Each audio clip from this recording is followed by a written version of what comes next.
Bismillahirrahmanirrahim. Assalamu alaikum. Have you ever wanted to make a multiplayer game in Unity? Well, in this course, I am going to show you how. This course is for beginners and you don't need to have any previous experience, but definitely for Unity basics, you should know the Unity basics, that how things work in Unity editor. We will cover character setup, changing weapons, third-person camera follow, and gun aiming.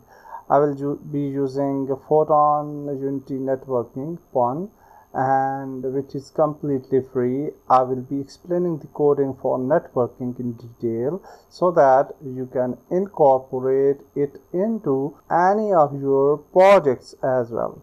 We will be looking at how to synchronize data across the network, killing characters, and have health bars update on everyone's screen, displaying key stats such as kill counts and displaying winners across the network.